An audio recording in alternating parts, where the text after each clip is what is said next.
ជម្រាបសួរនិងស្វាគមន៍បងប្អូនទស្សនិកជនដែលចូលមកទស្សនាវីដេអូថែរក្សាសម្រស់និងសុខភាពបែបធម្មជាតិថ្ងៃនេះមុំសៀនឹងបង្ហាញបងប្អូនពីវិធីធ្វើឲ្យស្បែកសខ្ចីម៉ត់ភ្លឺរលោងក្នុងរយៈពេលតែ15នាទីជាមួយនឹងវិធីថែរក្សាសម្រស់ដ៏សាមញ្ញបងប្អូននឹងទទួលបានស្បែកដែលសខ្ចីជារៀងរហូតនិងមានស្បែកដែលសភ្លឺថ្លាដោយឃើញប្លែកត្រឹមតែប្រើមួយដងតែប៉ុណ្ណោះប្រើបានទាំងបុរសនិងនារីចំពោះរូបមន្តនេះបងប្អូនត្រូវការគ្រឿងផ្សំតែ3មុខប៉ុណ្ណោះគឺម្សៅកាហ្វេសាប៊ូដុំដែលជួយធ្វើឲ្យស្បែកសបងប្អូនអាចប្រើសាប៊ូដុំណាដែលបងប្អូនមាននិងក្រូចឆ្មាឥឡូវនេះយើងត្រូវឈូសសាប៊ូដុំរបស់យើង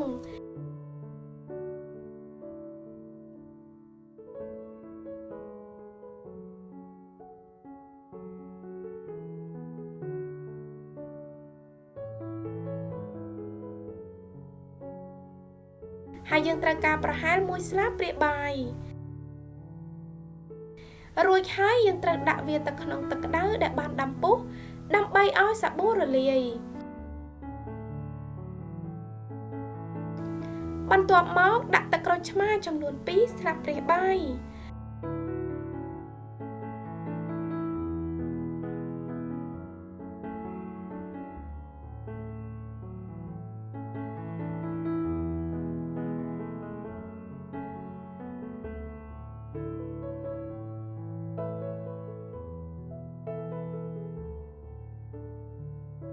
បន្តកូរដូចនេះរហូតទាល់តែសាប៊ូរលាយបានល្អ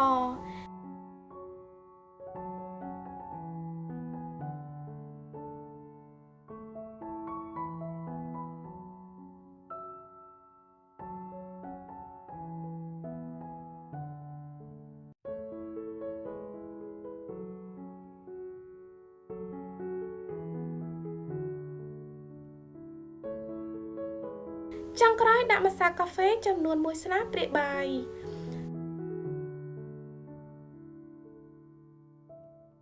កូរច្របល់គ្រឿងផ្សំទាំងអស់ឲ្យបានសព្វចូលគ្នាល្អ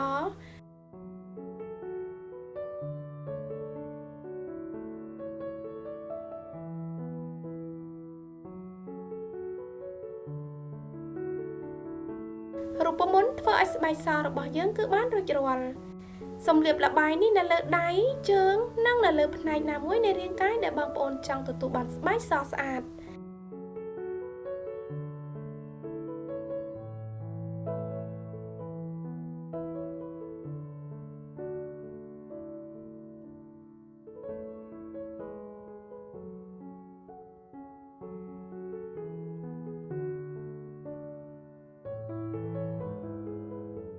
បន្ទាប់មកទុកចោលរយៈពេល10ទៅ15នាទីឥឡូវនេះដល់ពេលលាងសម្អាតចេញហើយសូមម៉ាស្សាវាប្រហែល5នាទីមុនលាងទឹកចេញ